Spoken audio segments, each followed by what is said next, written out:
والسماء ذات البروج واليوم الموعود وشاهد ومشهود قتل أصحاب الأخدود النار ذات الوقود إذ هم عليها قعود وهم على ما يفعلون بالمؤمنين شهود وما نقموا منهم إلا أن يؤمنوا بالله العزيز الحميد الذي له ملك السماوات والأرض والله على كل شيء شهيد إن الذين فتنوا المؤمنين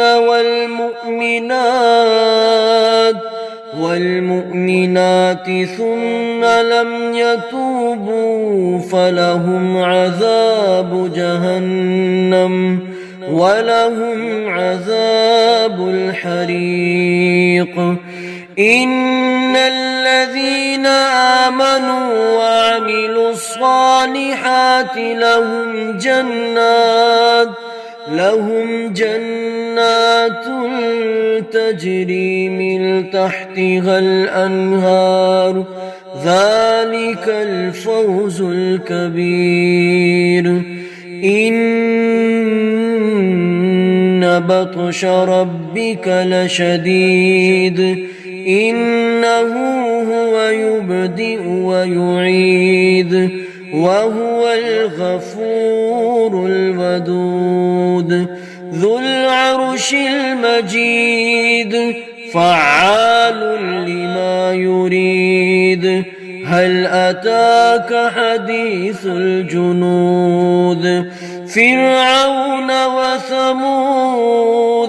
بل الذين كفروا في تكذيب والله من ورائهم محيط بل هو قرآن مجيد